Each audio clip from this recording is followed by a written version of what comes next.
Hey, gentlemen. Luke, Brian, good to see you.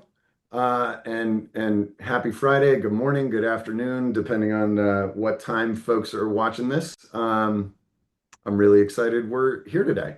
So, welcome for the folks that are joining. Welcome to the webinar and conversation we're going to have today.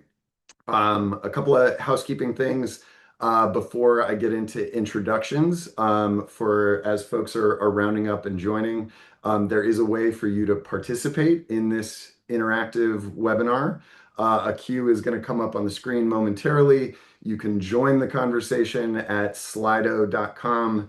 This is the PIN number that you'll need to use. This is the QR code. Everybody knows how this works. We'll do a little bit of audience Q&A either through the conversation or as we get toward the tail end of the conversation, you'll be able to participate with a question that's on your mind.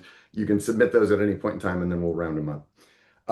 So first and foremost, a big thank you to the group that's here today, and certainly a huge thank you to Brian and Luke from Madison and Wall. You both are prolific in framing the economic picture for media and for marketing professionals. So I'm going to assume that many of the people here today know your work, they know what to expect, but as good measure, I should still allow you both to introduce yourself. So if someone stumbled onto this webinar, maybe just because I asked them to be here and they're not familiar with Madison and Wall already, what would you like them to know? How would you introduce yourself? Well, I think we could describe ourselves as an advisory and consulting firm and also syndicated research provider of information for the advertising industry or for technology, media, retailers, services companies who depend on advertising. We publish research, hundreds of items a year for our corporate subscribers and advisory clients. We do publish free product also, which you can access at madisonwall.substack.com. Personally, I was an investment banker and a securities analyst who went agency side with a little bit of ad tech, back to Wall Street, back to agency land, and then this, and that's me. And Luke, who's our new managing director, you can describe yourself. So I'm Luke Stillman. I joined Brian a few months ago, but similarly, I was a former Wall Streeter and then in agency land at IPG for nearly 15 years. And I think what differentiates Madison and Wall compared to most of the other research out there is we really have this track the money approach to our research. There's so much noise and stats out there and blog posts that we think following the money really helps us cut through a lot of that noise and point to what's actually going on and what's actually moving the needle on marketer budgets. Couldn't agree more. I know that at Measured, we rely on your point of view. It's incredibly sharp and cuts through the noise exactly the way you said. So I'm really glad that we have you both here today and encourage folks to check you out after the webinar. Since I'm playing host today, I'm going to follow suit. I'll do the same for Measured. I'm Will Post. I lead growth for Measured. And for any folks who aren't familiar, Measured helps marketers answer a fundamental but one of the hardest questions to answer, which is how does my marketing actually drive growth for my business? And how do I explain and defend that to finance? So clearly, there's some good alignment here between your backgrounds and the ways that Measured supports marketing teams. We're going to have a good conversation. You've all just released a really insightful report as we start to close down this year and look ahead to next year. So that's where I want to start the conversation today is in reference to the 2026 US ad forecast report that's recently come out. I think the most appropriate place to anchor the conversation is in the growth projection that's there. So your report exposes that over 11% is what the US ad market grew by this year that we're closing down. It projects another 6.6% growth for the year ahead. That's even taking into account policy, economic headwinds. I I want to get your perspective end to end on all of this, but really start with what are the biggest forces that's driving that growth that we've seen this year and that you're expecting we'll see next year? Maybe I'll start with that. In general, there are three things that we tend to point to that explain why advertising grows or declines the way it does. They are creative destruction, We don't mean the end of FCB or J. Walter Thompson. We mean the Schumpeter concept of new businesses forming, replacing others who came before them, and who have different characteristics when it comes to advertising and advertising intensity. That's point one. Point two is changing competitive intensity inside of categories. So you could have catalysts because of different business changes, industrial changes, concentration inside of industries changing because of M&A. That is the second factor. And then the third one is the economy, which is usually more of a headwind or a tailwind to growth at this point in time. With that noted, there are more specific things that we could point to. The fact is there's lots of new business formation going on. That is contributing meaningfully to advertising. There is certainly a lot of cross-border advertising going on, notwithstanding the growing role of tariffs. And that is a more intense form of advertising. And then we just have all these new categories that maybe weren't advertising before, like how much advertising was being spent on dating in the pre-app world. Well, dating Sure. apps are now a thing. And so you can go category by category, subcategory by subcategory. And so it's increasingly uncorrelated with economic activity. So that's maybe an important point. But those are some of the tailwinds supporting the growth that we have seen. We are mindful of a lot of concerns that we have, certainly, and anyone should have, about reasons why the economy could go over the cliff. And it hasn't happened yet. That doesn't mean it won't.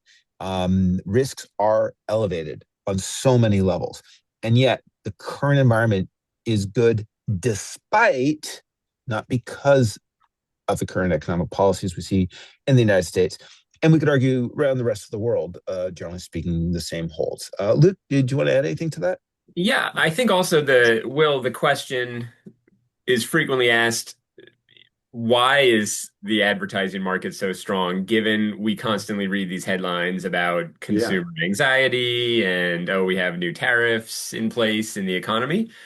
And what we've seen really is that despite all that anxiety, we can't see much of a slowdown in the data. Retail sales still strong, unemployment still kind of similar to how it's been all year.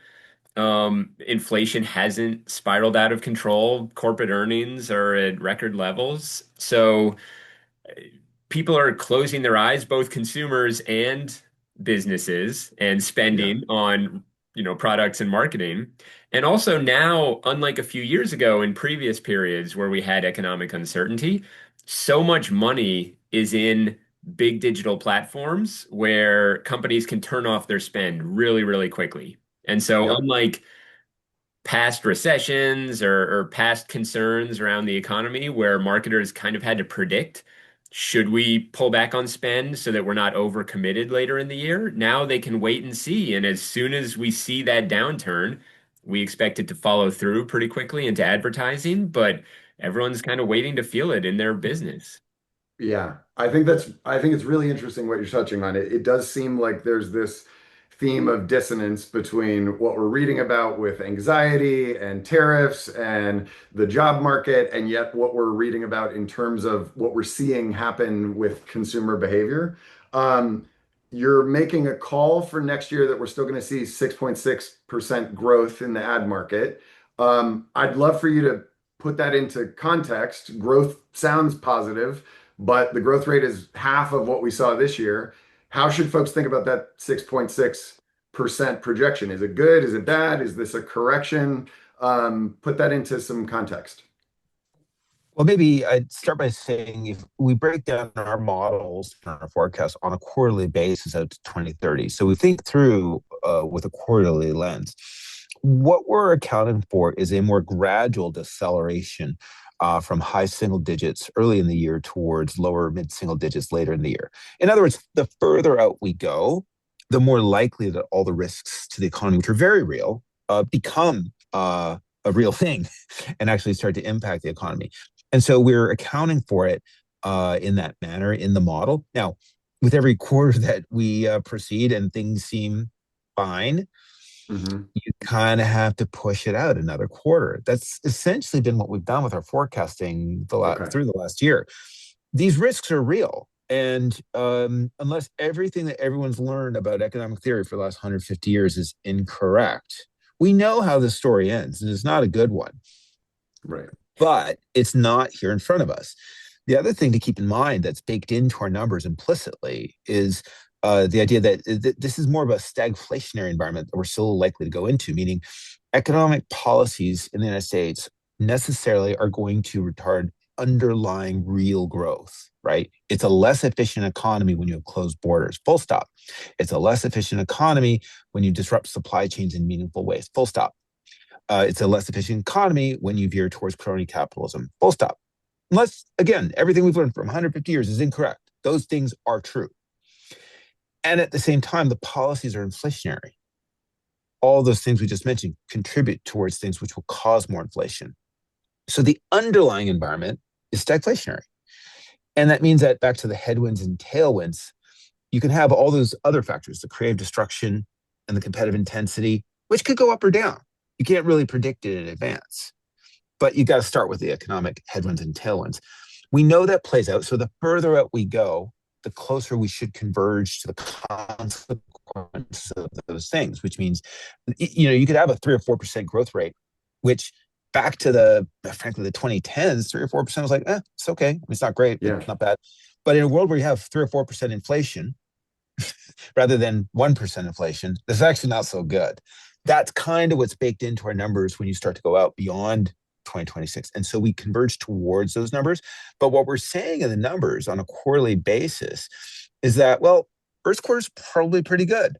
Second quarter, probably good, but we have less confidence in that. And the further out you go, we have less confidence.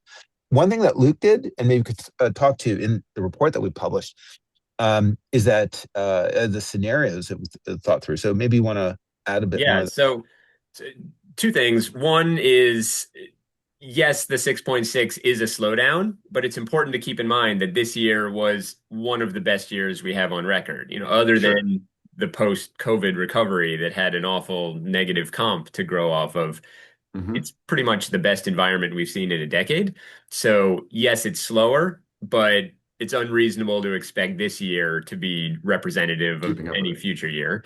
And yeah, that 6.6 is a, a combination of different scenarios. So the most likely scenario we illustrated was a little bit stronger than that, closer to an 8.5% growth, which is if this environment that we experienced all throughout this year, where everyone closed their eyes and kept spending, kind of ignored all of the economic headwinds, and they never materialize, yeah, we'll be there. And then some less likely but more negative scenarios, including new tariff policy or geopolitical issues that gets us closer to a flat advertising environment. And so the 6.6 is more of a compromise between those options.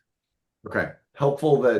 I'm glad we're getting into some scenarios where that growth rate could change. That's naturally kind of where I wanted to go next.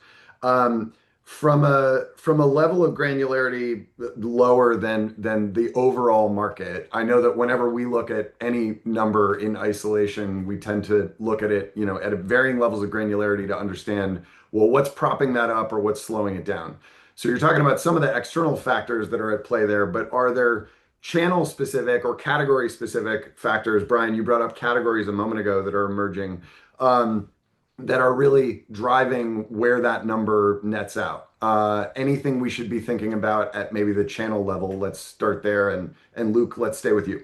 Yeah, I mean, so much of the incremental money now is in a few buckets. It's commerce, like Amazon, it's social, and it's search advertising. So if we look across all of the new money that 11% growth this year or the 6.6% growth next year represents, almost all of it is coming from those few buckets. And this year, commerce and social growing 20%. They were the key driver for that 11% total market growth. Next year, similarly, we have both of them in the mid-teens growth rate. And it's just reflective of this more than a decade shift we've seen towards lower funnel spending, towards performance-focused advertising, where every year CMOs have more and more pressure to point to every dollar of spend and say, I don't just think that's working. I can quantify exactly how hard that's driving my business and how many dollars of sales I generated with Sure. each dollar of marketing spend. And so, whether or not that's the best approach, that's the approach that we think marketers are going to continue to take and keep moving down the funnel towards the easier to measure and cleaner attribution formats. So again, search, social, commerce is really going to be most of the money next year. This is a critical point. Our forecasts have nothing to do with what marketers should do. We're Right. merely saying what they will do. To figure out what a marketer should do, well, that's not what we do. Right. That's what we do. Oh, it But is. well, What a that's coincidence. one of the reasons we're talking. But let's stay with commerce for a second because I think this is really interesting and it does tee up a big use case for where we often start working with brands. So commerce, I think in your report, the number one growth rate from this year and what's projected next year. So, Luke, I want you to expand a little bit more. Do you think that the dollars shifting there reflect that's what's driving incremental growth? Or is this an allocation because, to your point, it's easy to quantify, marketers are under pressure to quantify it? Um, I'll share with you that a lot of times where the conversation starts with us when we begin working with a brand is we see that they've moved a disproportionate amount of their dollars to those tactics because they're easy to quantify. And what we help them prove or disprove is many of these outcomes that they're crediting to those tactics may very well have happened anyway, whether those dollars were spent or not. So I would love to get your reaction to that and what, if anything, could disrupt the pattern of dollars still moving to some of these channels. Yeah, commerce has this really interesting relationship with the advertisers that spend on those platforms because one of the key drivers of incremental budgets is really this pay to play relationship that a lot of big e-commerce platforms have with the brands that are selling products in their store. They can say, similar to shelving space agreements in the past, you really have to increase your budget with us from year to year, or else you won't necessarily get the same exposure on our platform. But it's a combination of that and their great first party privacy safe data and the fact that everybody really wants to measure performance against business outcomes. And the easiest place, as you said, to do Right, that right at the point of purchase, which is where all those commerce platforms are. And it's super convenient and easy to spend a lot on, it looks really good according to the metrics that marketers are measuring. So we could have a many-hour debate about yeah, does all this last click, low funnel, performance focused spend, does it drive incremental behavior or does it just correlate with stuff people would have done anyway? And I think we're not going to cleanly answer that for a lot of marketers. I think what we've seen over the past 5 or 10 years is the battle is really around what looks like right. it is really working and what tells the best story to the CFO about what's working. And it's much easier to point to a specific metric that's going up than to say, yeah, but it really had credit from all this upper funnel Right. brand stuff that we can't necessarily connect directly to that sale. Yeah, but Will, just clarifying, correlation and causation are exactly the same thing, right? Of course they're not. You need me to say that. Of course they're not. We could obviously have, and we often do have, hours-long discussions about this very topic. We could spend more time on it today, but I this well, is a I do big. wonder. This is. Go ahead. I was going to say I do wonder sometimes how cynical one should be. In other words, is it that a marketer needs to be able to show a credible claim of performance? So therefore, go run the ad where you know you're getting the performance anyways. And the correlation and the causation are the same thing. Or are the marketers is a majority of marketers out there actually looking for real performance that's independent of what is the obvious choice, independent of what is the easy choice? We do observe that there are many marketers who will spend places purely because they know they can show a result and they can justify their job independent of whether it's the wisest choice from a media perspective. we see the same thing. I mean, it's easy to understand why marketers would be driven to spend money there. And usually where we start working with them or intercept their plans is when they start to see that that falls apart at some point, right? We're driving conversions, but they're not incremental. We're not growing the business. That usually tees up a pretty clear use case to look at where their intuition as a marketer still plays a Yeah. really critical role to understand how to serve the business best. Um, I want to make sure we cover the ground of some other channels as well. So we've talked about commerce. Obviously, there's a longer conversation that we can have there. Social spending is also way up for some key reasons. Credit to us, I think we're 21 minutes into this conversation, and I don't believe anybody has said the letters AI yet. I didn't think that was possible, but there we go. I'm going to break the dam. So one of the big reasons that your report calls out the growth that Meta has seen, growth like channels like TikTok, like Google, it highlights the role of these AI-driven buying tools. I'm interested for your perspective. Is that growth that's going to sustain specifically these AI-based solutions from the walled gardens? Is that a short-term lift that automation is delivering? I'm wondering, is the understanding about why those are performing going to matter, or if the performance is happening and we don't fully understand why, maybe it doesn't matter. Well, that's partially where the cynicism comes in, because I think in many Yeah, cases, marketers, they get and claim performance, and spare them the details about how they got it. In some cases, in many others, and Luke and I were just at the conference this week, in fact, where we heard from a number of marketers or agency professionals where clearly they were learning how to lean into the AI products and how to optimize them. And when they get a yeah, little more control, these still blackish box solutions are very appealing, because for better and for worse, marketers need to be able to take a claim or make claims around performance, and these tools do it really well. Luke, did you Yeah, have some no, other I, thoughts? I think also just in terms of, is this something that we're going to see sustained, or is this, an initial burst of marketer dollars shifting over to these AI powered platforms? Everybody talks about Advantage Plus on Meta, or, PMax on Google, because those are the earliest adopters and the hmm ones that have the most budgets already shifted over. But over the last year, we've seen a ton of very similar platforms come out from all the other social media networks, whether right, that's TikTok Smart Plus, or right, Microsoft also has a Performance Max product, or, LinkedIn Accelerate Campaign. They each have their own black box solution. And we think that we're going to see this multi-year shift of money, because marketers, if you ask marketers, what do you prioritize? They always say, well, we need brand safety, and we need right, transparency, and we need control over where every one of our dollars gets spent. But then at the end of the year, when we look at where they actually put their money, it's price and performance right, and concrete measurement metrics that they can point to.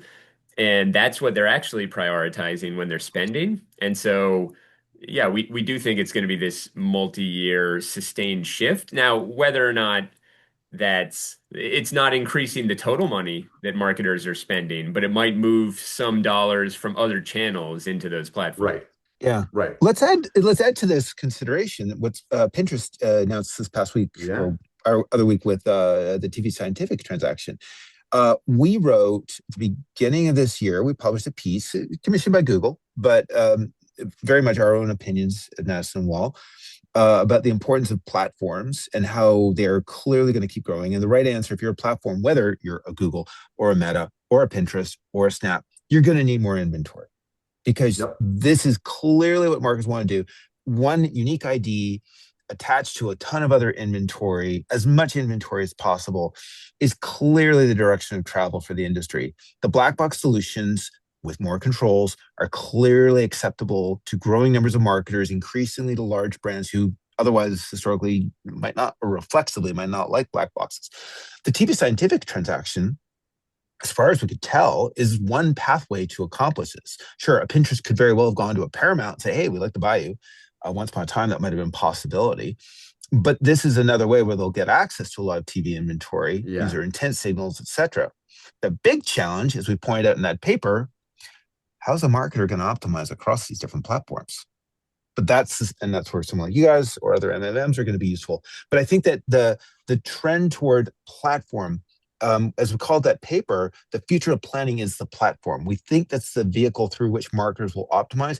The inspiration for this idea, in my mind, was when I realized when Meta bought Thread or created Threads, Uh-huh.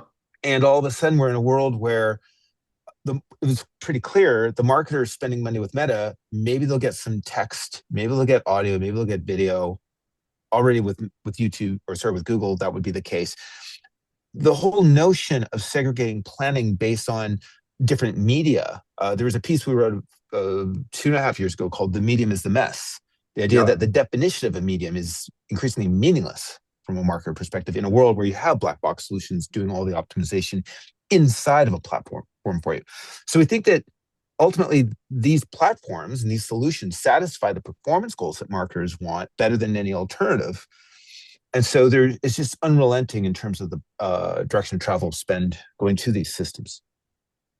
So let's stay on this for a moment, talking about how platforms expand and how they try to keep capturing more share. There's a chart in the 2026 report that I thought was interesting. When we think about just the three dominant players, you've got Google, Meta, Amazon.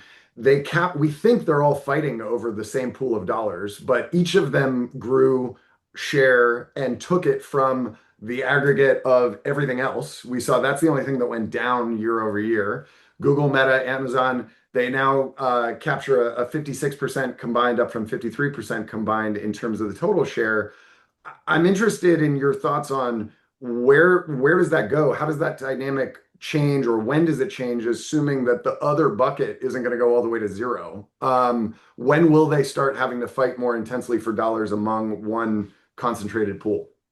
Well, there's a few dynamics going on here, and I think this chart focuses on the big three, Google, Meta, and Amazon's share, but in terms of what you're talking about, it's even more concentrated than that, because part of that red bar at the top is other big global platforms that Right. have that similar platform dynamic that Brian was just talking about. And so the when people think about other, I think they imagine the longer tail of smaller publishers, and those have already been squeezed a lot further down than that 44%. But the other dynamic to keep in mind when looking at this is a lot of those other platforms, they're not shrinking, or if they are shrinking, they're only shrinking very slightly. It's just that, Meta's growing at 20 something percent. So every Right. year it takes more of that incremental growth, but the other guys are going to be relevant for a long time to come. We don't really see a point at which the other bucket stabilizes. We think there are so many headwinds for that longer tail of smaller publishers, like the complexity for marketers of navigating this fragmented environment, or scale issues, or the challenges of working with data across all these different touch points. So we really do think that you're just going to see more and more money moving to these big scaled platforms. So let's talk about some of the platforms that fall into that other bucket. And as we're moving through the conversation, I think it's important we give folks some ideas of, if they are, Brian, to your point, if they are tapping into the cynicism and not falling into some of the dangerous habits, there's naturally a question, well, where could I move money? What are my alternatives? One of the channels that would fall into this other bucket is CTV. We've done pretty extensive research on our side about CTV as a channel, what kind of performance it can drive, and yet the share that it captures is not commensurate with the results that it puts up. One of the things that jumped out at me is in your report is how dollars are moving from linear to CTV. Maybe expand on that and talk about some of the why, because it's not perfectly intuitive to me. You would think dollar for dollar would be moving pretty naturally from a medium where a lot of things translate, and yet that is not what seems to be happening.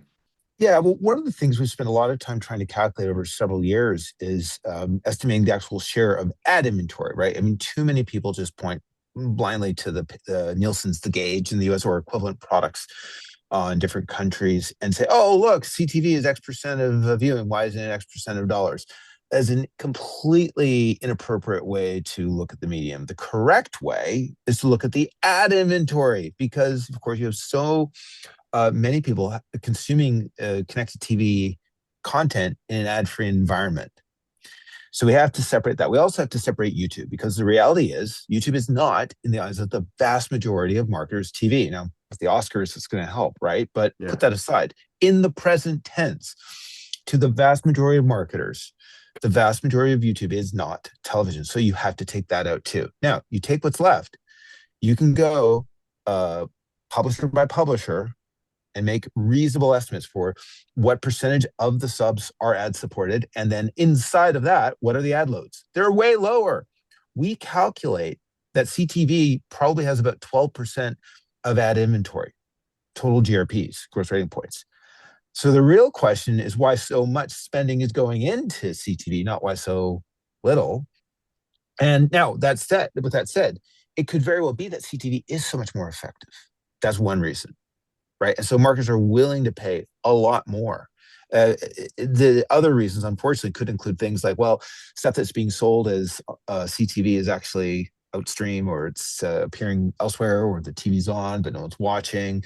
But the reality is that, we calculate that CTV actually is overweight in terms of budgets going into CTV, but that's not us making an opinion about whether or Uh-huh. not they should spend more on CTV or not, or whether it's effective or not. Again, we leave that to you.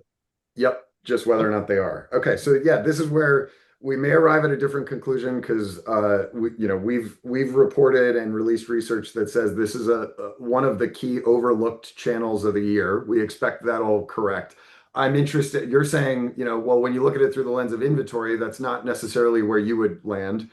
Are there It other could very well over? be that there should be 3 times as much spending, by the way, because Yep, you could say it's 10 times more effective. yep, But I think also when something we talk about all the time is that CTV is just cannibalizing the linear dollars, and, right, and why don't we see flows between all the different buckets? And it's important when we're looking at all the spending figures, the instinct is to say, oh, well, let's stack up the performance or the technology or the inventory quality against other options, and that should be what wins out. But of course, there are all these behavioral dynamics that are happening beneath the surface layer of where the money eventually ends up. So, as Brian said, the TV budgets are separate from those right, Google and Meta and Amazon budgets. And so, regardless of how compelling CTV is or how effective it is, there's no conversation happening of should we do more than just bring in some of our linear budgets? Should we right. start taking from those walled gardens? That's not happening yet. Yeah, Well, another we good point to that is there will be marketers who will not have designed campaigns to maximize what CTV can do, especially if they're the right. dominant ones on television. Maybe the ones that you work with in many cases have actually created campaigns that are centered around what CTV can do. I think there's a theme here, whether we're talking about CTV or a moment ago, whether we're talking about the AI buying ad products, where the need to know how to use them is still absolutely critical for the marketer. And that's a big part of what we try to expose with the research that we bring to market. And so we do have a great report on CTV and how it performs and how it's measured that I'm sure this group will find some interest in.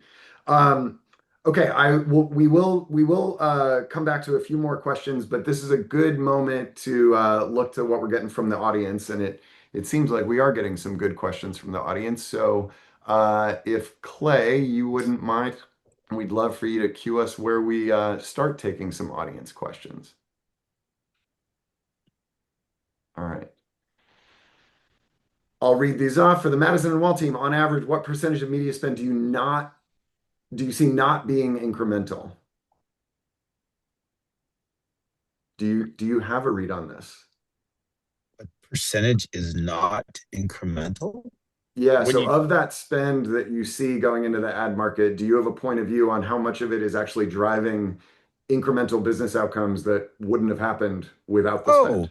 Oh, uh, That's hard to answer. I mean, it's really hard to answer because at an industry-wide level, like it's all at the individual marketer level. So here's the thing about advertising, right?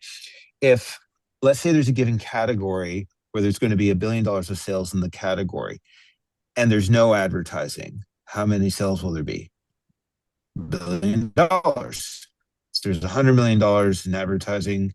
How much spend will there be in the category? Probably about $1 billion. Now, again, it might be different in a category where there's a lack of awareness. So you could think about a new category that comes into existence. GLPs, good example, right? Definitely that would have an impact, but more at a category level. Um, the thing about better advertising is it helps a marketer take share. I Right. observe, and again, actually, I'd love to hear your thoughts on this, Will, in terms of any studies you guys have done on this. So my general observation has been that advertising is usually a least bad alternatives business where marketers make a bad choice to spend money rather than a worse one, which is to lose share and profits. It's a prisoner's dilemma. And so all advertising collectively, or very little advertising is collectively at an economy wide level incremental. It's only when you get this sort of product discovery situation, which I think is a relative minority.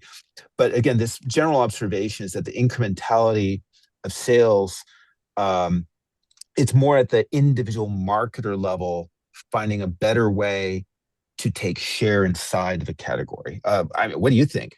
Yeah, there's a wide degree of variance in answering this question. It does differ based on marketer. It differs based on a lot of things. And there's probably some skewing of the data based on what we observe because the brands we work with are the ones who are feeling this the most. But we can pretty safely estimate that 40% of the media Hmm. that's being spent ends up being non-incremental. That's usually the Hmm. starting estimate where this conversation begins with us and the brands in our portfolio. So obviously a lot of efficiency that can be picked up just by starting to correct that. Okay, this is interesting. I kind of share the opinion here. I'm surprised about the year-end slowdown in your projection given the elections. I know your point of view on that, but the audience hasn't heard from it. But also things like World Cup. We've got a Winter Olympics coming up next year. So how should we think about things like that with what your projection says for There's next year? there's definitely just to clarify, our projection next year is sort of the fastest 9% in Q1 down to mid-single digits towards the end of the year.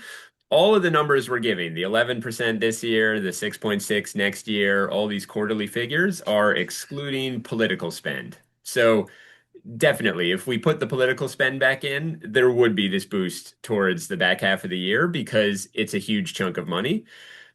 Part of that Q1 boost is a little bit from the Olympics, From the but all Olympics. of these sporting events, the Olympics, the FIFA World Cup, they have a much smaller volume of incremental dollars associated with them than political spending. And so that's why we can essentially leave them in the numbers and we don't see these huge fluctuations throughout the year. Yeah, to be clear, what we often see is that the numbers that exist are like in most sports, they're absolutely like money shifts throughout the year more than anything else. Hmm. And so in other words, like the market that had a budget for television is using money in the Olympics. And that's just part of their annual budget. It's not part of it's not an incremental Right, budget. right. When it Understood. comes And to yeah, and when it comes to political dollars, we expect growth off the previous midterms and more of that political money going into digital formats than ever before. But again, we try to isolate the underlying behaviors and the economic factor rather than just let the mhm, political money overwhelm the growth yeah, rates. I Okay. would say that, and we have to account for this in our models.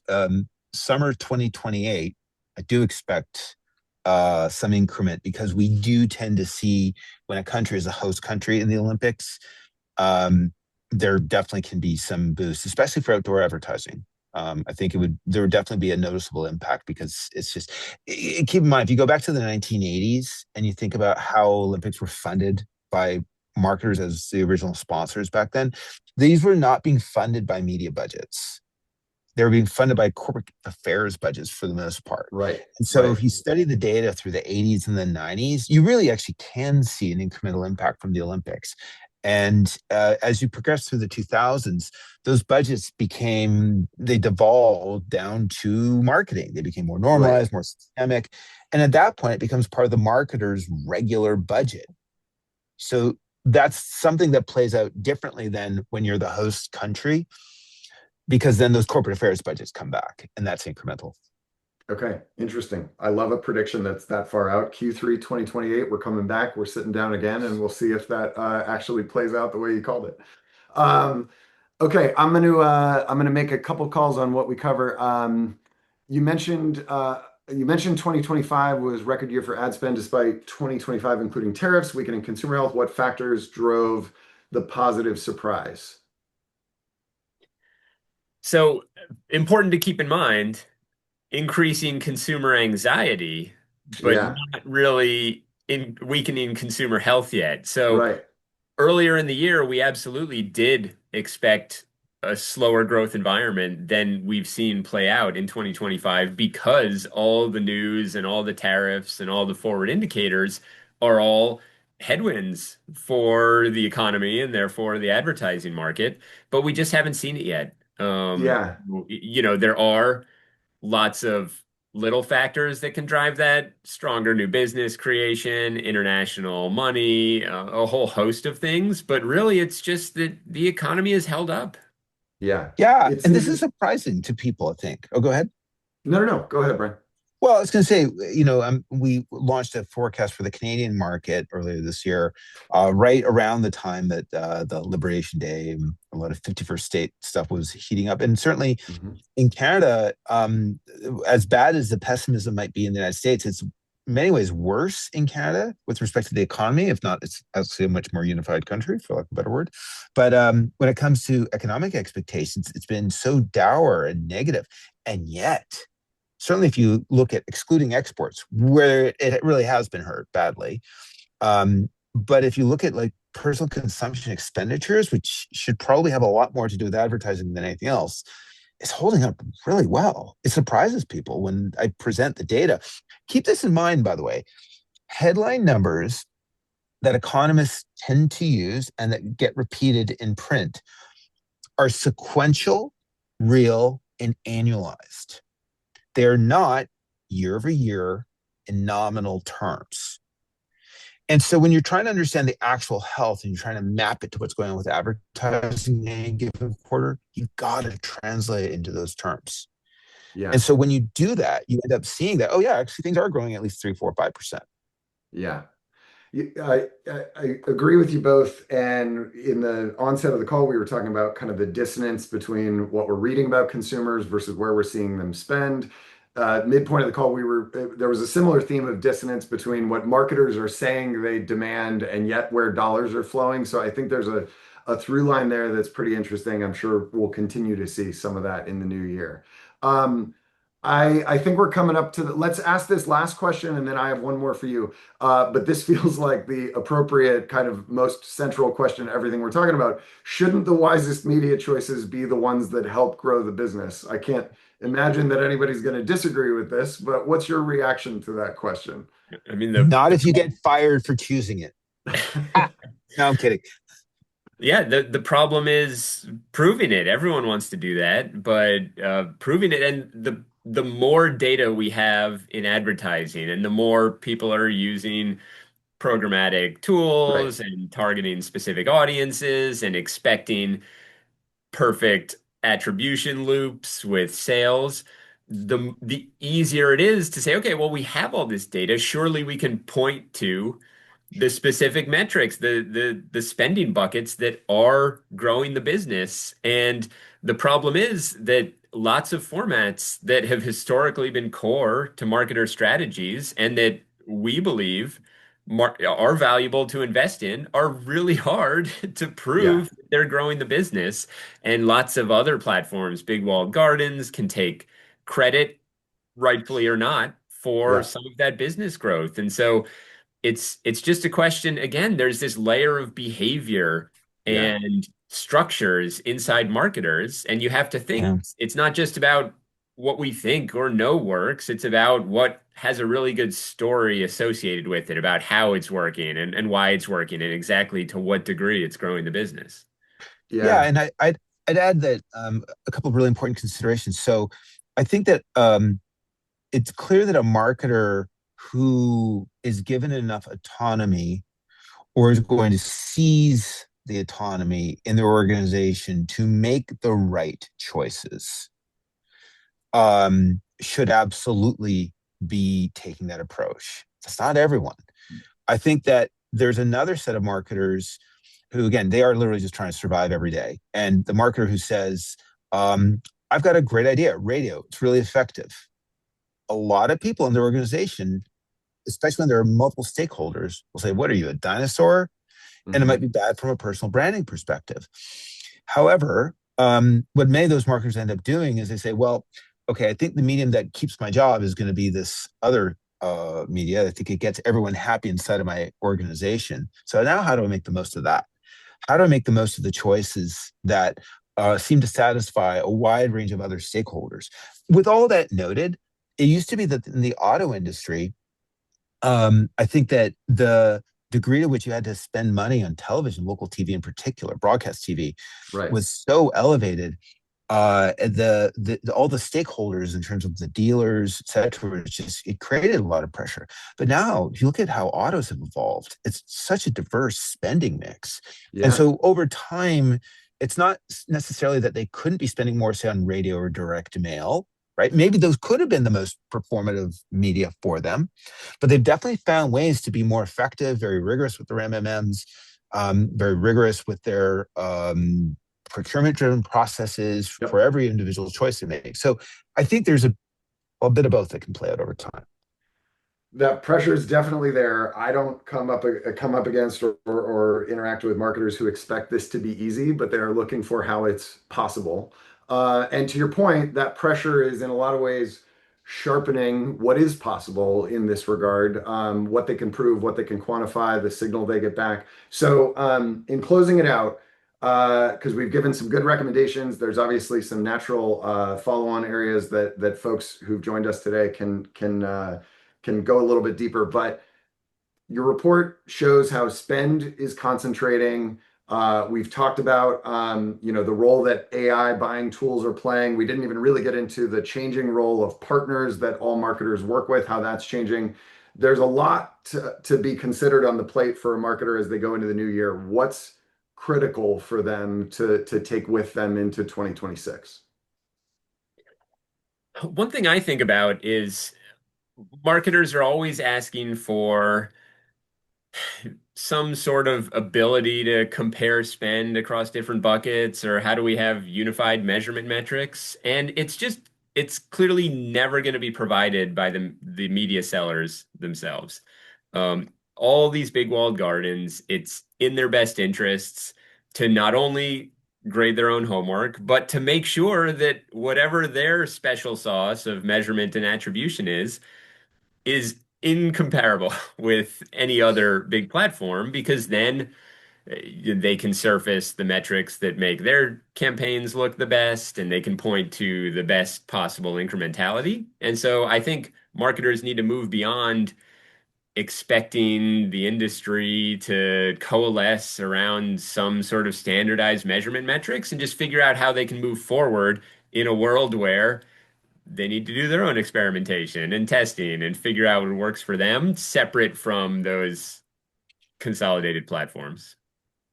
Yeah, and I'd add, I think that if I were looking into next year and I were a marketer, I'd be thinking about what kind of rigor can I put into my processes to make choices for whatever those choices are, and independent of whether or not they are, shall we say, politically acceptable inside of a given organization. And again, there are choices that marketers can make that'll get them fired if they're not careful. But I think that they have to overlook that, because at the end of the day, the marketers who I think of who are most impressive to me when I've interacted with them are people who they do put a lot of rigor into their process, and Yeah. that consistency of approach and process gets rewarded, maybe not with the current employer, but with the future employer. And so I feel like that's the thing that I would for marketers who've been kind of going with the wind in terms of how they make choices, Yeah. I'd change that. Yep.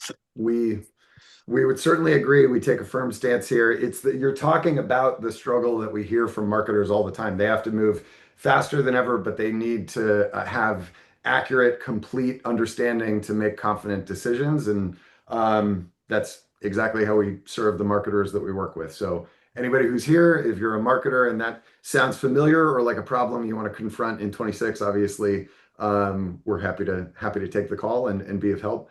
I've really enjoyed the conversation today, that we could certainly spend more time talking through the report. I encourage everybody, if you're not already part of the Madison Wall community, certainly sign up.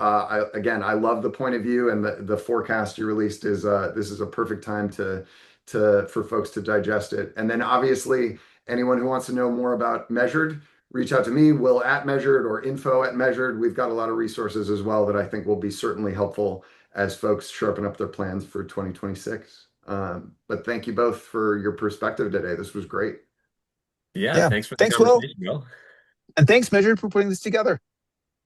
Our pleasure. We enjoyed it. All right, everyone, that's it for us. Wishing everybody a very successful close to 25, a happy holiday, and a wonderful new year. Thanks, everyone.